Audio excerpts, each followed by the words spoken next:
गरुडध्वजा मंगलम पुंडरीकाक्षो मंगलायतनो हरि।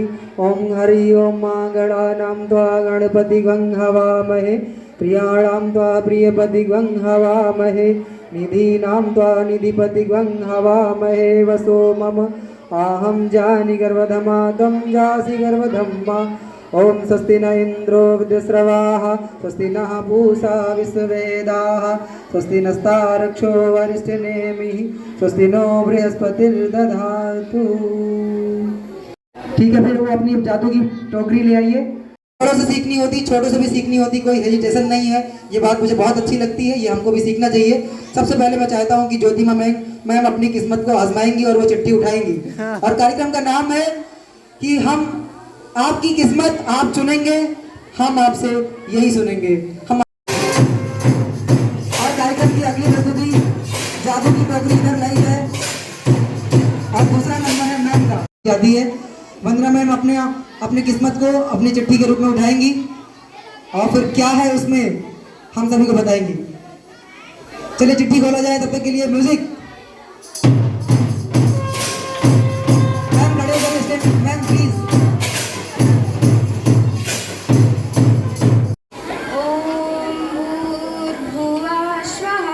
तत्सवितुर्वरेण्यं भर्गो देवस्य धीमहि धियो यो नः प्रचोदयात्।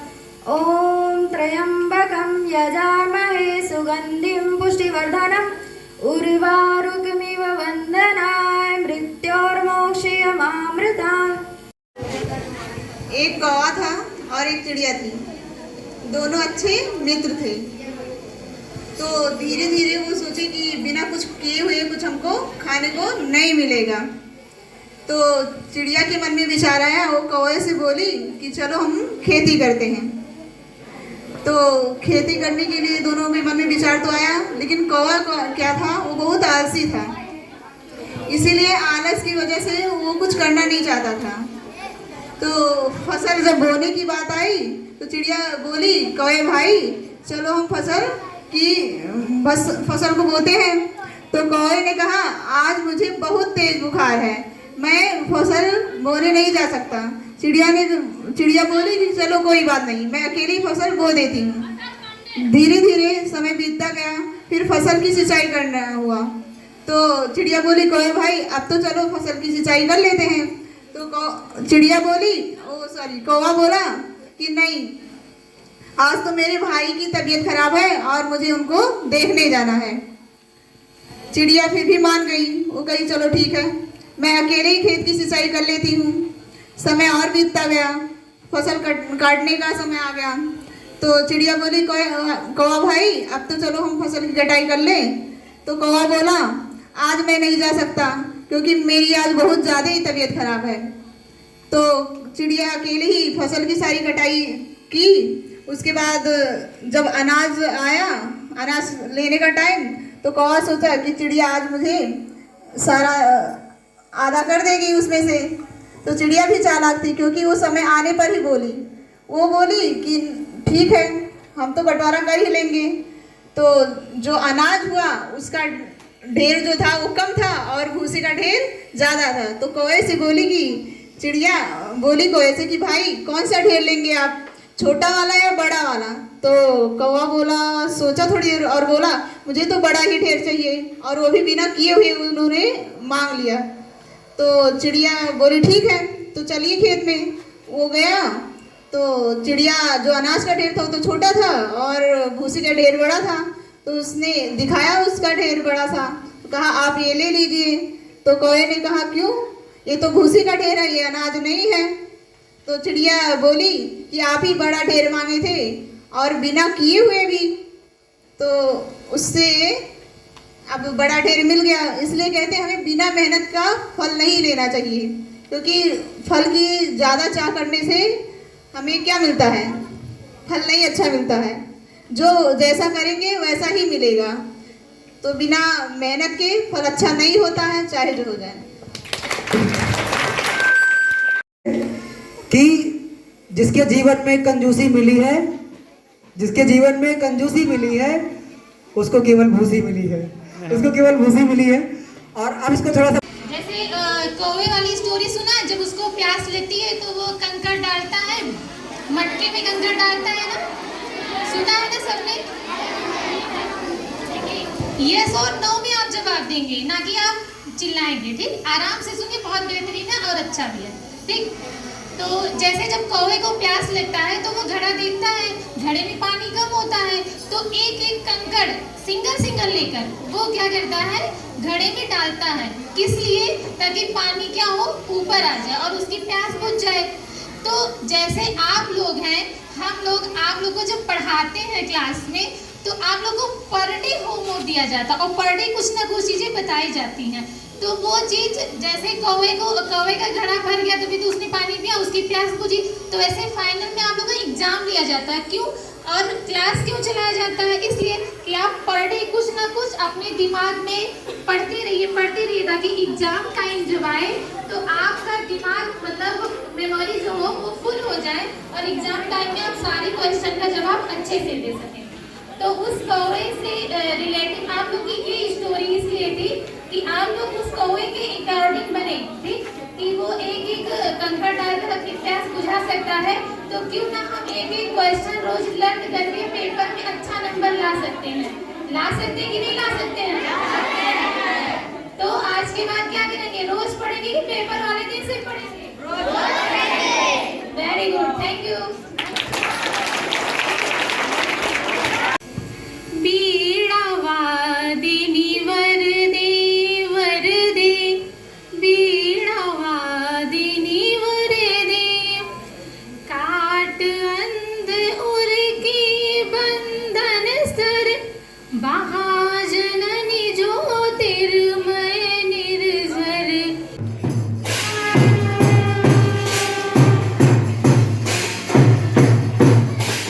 देखते हैं बाकी किस्मत को क्या है, क्या होने वाला है।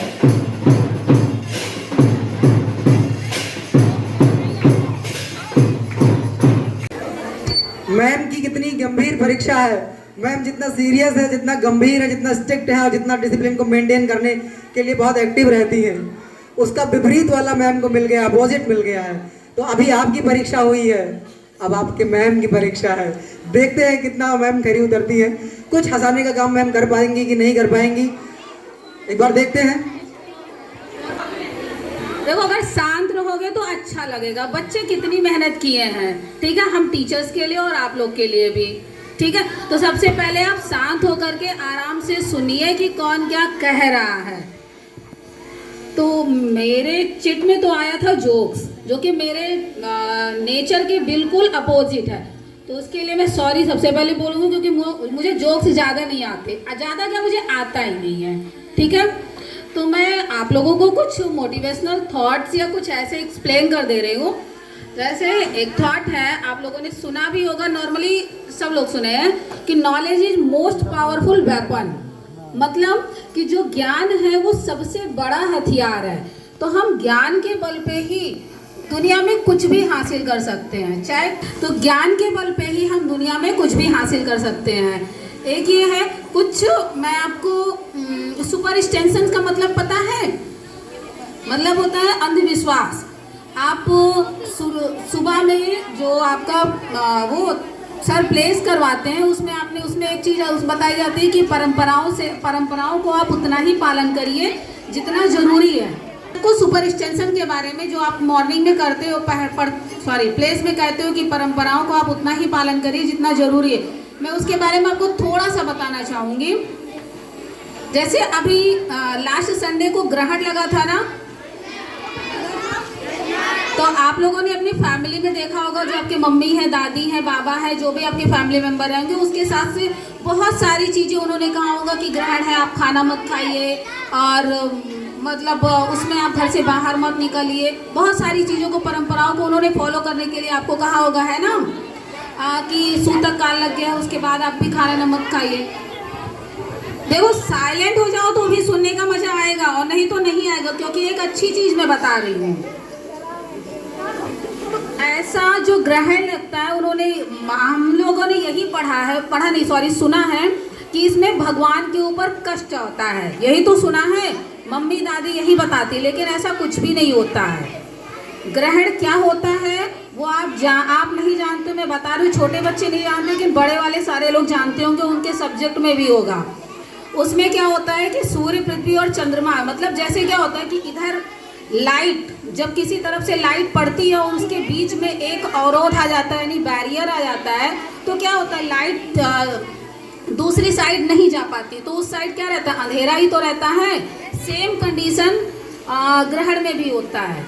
जब सूर्य जो है एक तरफ रहता है, चंद्रमा या पृथ्वी उसके बीच में आ जाते हैं, तो जो सूर्य की रोशनी है ये चंद्रमा या पृथ्वी पे नहीं पड़ने पाती है, तो उसी ड्यूरेशन में चंद्रग्रहण या सूर्य ग्रहण होता है। ठीक है, ये है साइंटिफिक रीजन, जो कि हम लोग उसका अपोजिट शुरू से पढ़ते चले आ रहे हैं, सुनते चले आ रहे हैं। तो आज से आप लोग मान्यता उतनी ही रखिए, यानी परंपराओं को उतना ही फॉलो करिए जितना जरूरी है। ठीक है, इसका बैड इफेक्ट केवल जो डिलीवरी वाली औरतें, मतलब प्रेग्नेंट औरतें होती हैं, केवल उनके ऊपर बैड इफेक्ट पड़ता है, बाकी किसी से इसका कोई लेना देना नहीं कि भगवान इसमें जो कष्ट में होते हैं उनके ऊपर कष्ट रहता है तो हमको खाना नहीं खाना चाहिए, हमको पानी नहीं पीना चाहिए, ऐसा कुछ भी नहीं होता। आप जैसे नॉर्मल लाइफ जीते हैं आप वैसे ही जिए, लेकिन बस क्या होता है उससे जो रेज निकलती है वो हमारी आंखों पे बैड इफेक्ट डालती है, तो बस उससे हमको बचना चाहिए। वो जो प्रेग्नेंट लेडी होती है उनके बच्चे पर उस पर बैड इफेक्ट पड़ता है, उससे हमको बचना चाहिए। Thank you.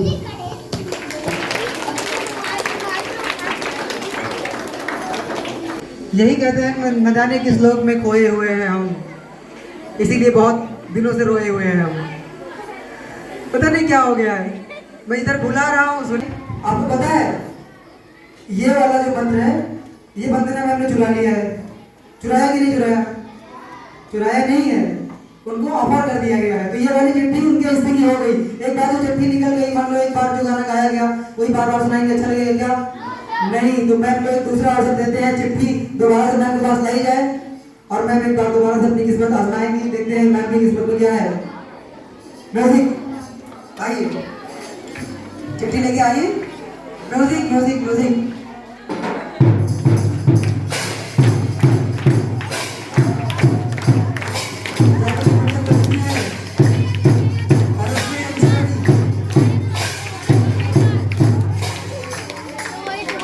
देखो सॉन्ग और स्टोरी दो। आपके ऊपर है। जैसे आप लोग कोई काम टालते हो कि आज नहीं कल कर लेंगे, कल नहीं परसों कर लेंगे, जब एग्जाम आएगा तब हम पढ़ाई कर लेंगे। ठीक है, तो वैसे एक बच्चा था जिसका नाम था वासु। ठीक है, जब भी उसको कोई काम करने के लिए बोला जाता था तो क्या बोलता था, मैं 5 मिनट में आता हूँ। उसकी माँ बोलती बेटा उठ जा, तो बोलती 5 मिनट में उठता हूँ। माँ बोलती बेटा नहा ले, तो बोलता 5 मिनट में नहाता हूँ। मतलब हर काम को 5 मिनट में टाल देता था। वो विद्यालय भी डेली 5 मिनट लेट ही पहुँचता था। उसके अध्यापक जो थे बहुत समझाते, बेटा समय से आया करो, आपका क्लास छूट जाता है, 5 मिनट आप पीछे हो जाते हो। लेकिन उसमें कोई परिवर्तन नहीं हो रहा था। उसका समय वैसे भी निर्धारित था, वो हर बार 5 मिनट लेट ही पहुँचता था। एक दिन क्या हुआ, स्कूल में एक खेल आने वाला था। कौन सा खेल था? जादू का। तो टीचर जो थे अध्यापक, वो सारे बच्चों को बताया बेटा कल 10 बजे आप लोग विद्यालय आ जाना। तो सारे बच्चे बोले ठीक है। सारे बच्चे तो 10 बजे पहुंच गए, लेकिन वासु क्या था, वो खेल रहा था घर के बाहर। किसी बच्चे ने उससे कहा वासु आप स्कूल नहीं चलोगे जादू का खेल देखने के लिए? तो वासु ने फिर से वही बात कहा। क्या बोला? 5 मिनट बाद आता हूँ। अब जादू का खेल शुरू हो गया। 5 मिनट के खेल रहा था, खेलने के चक्कर में भूल गया कि उसे स्कूल जाना है जादू देखने। वो खेलने में भूल गया और विद्यालय में जादू का खेल जो है स्टार्ट हो गया। जब उसे याद आया खेलते समय तो वह जल्दी से तैयार हुआ और स्कूल जा पहुंचा। और जब तक वह स्कूल गया पता चला कि जादू का खेल तो खत्म हो गया।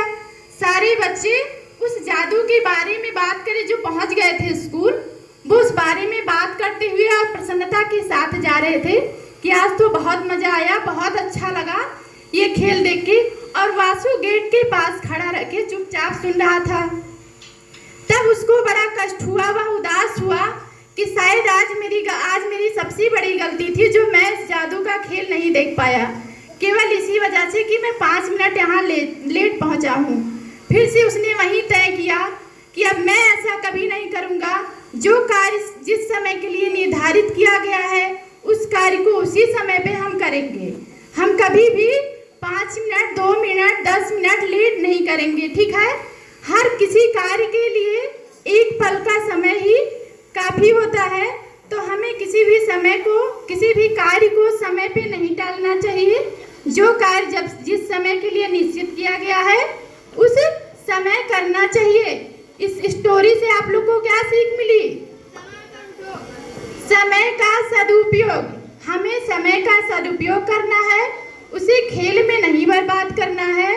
अब समय से विद्यालय आएंगे, विद्यालय का होमवर्क करेंगे, समय से घर जाएंगे, सारे कार्य आपको समय पे करना है, ठीक है। स्टोरी अच्छी थी या नहीं? बातें भी मानना है, ताली बजाते बहुत अच्छा लगता है। मुझे लगता है कि आपके अंदर रिस्पेक्ट जिंदा है और बातें भी मानेंगे तो अच्छा रहेगा। समय कम है, अब जो सूरज की किरण हम तक पहुंचती है, जो रोशनी का उजाला जो हम तक पहुंचता है, वही मैम का नाम है। तो असली जो रोशनी है, असली जो प्रकाश है, वो मैम के नाम के अर्थ में छुपा हुआ है। मैम का नाम आप सब जानते हैं, मैं फिर से याद दिलाता हूँ आपको, क्योंकि ये नाम ऐसा है कि नाम लेने से ये एक ऐसा नाम है जो हमारे दिमाग की जो बत्ती है, उसके अंदर का जो प्रकाश है, उसकी जो किरण है, उसे एक वर्ड में बोलते हैं रश्मि। रश्मि मैम के पास वो टोकरी पहुंचाई जाए और जोरदार तालियां विद म्यूजिक। रश्मि मैम अपनी किस्मत को पर्चियों में खोजेंगी।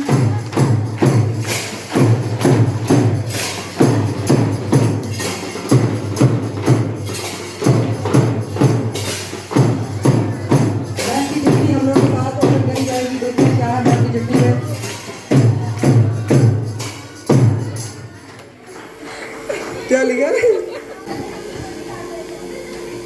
कामयाब व्यक्ति की सिर्फ चमक हमें दिखाई देती है। एक कामयाब व्यक्ति की सिर्फ चमक हमें दिखाई देती है। उसने कितने अंधेरे देखे हैं वो हमें नहीं दिखाई देता है। कामयाब व्यक्ति को एक अच्छे दोस्त की ज़रूरत होती है और एक ज़्यादा कामयाब व्यक्ति को अच्छे शत्रुओं की ज़रूरत होती है। एक कामयाब व्यक्ति को अच्छे दोस्तों की ज़रूरत होती है और ज़्यादा कामयाबी पाने के लिए एक अच्छे शत्रुओं की ज़रूरत होती है। जो गम का पिटारा लिए घूमती है उसके लिए थोड़ा सुन लीजिए। नदी के पास है घर, नदी के पास में घर है, गमों का पाला है। खबर मिली है कि सैलाब आने वाला है। कोई मुश्किल मेरा कुछ कर नहीं सकती, क्योंकि मेरी माँ ने बलाओं में मुझे पाला है। बहुत अच्छा। समंदर जितना सिलेबस है, नदी जितना पढ़ पाते हैं, बाल्टी भर याद होता है, गिलास जितना लिख पाते हैं, चुल्लू भर नंबर आते हैं और उसी में डूब के मर जाते हैं।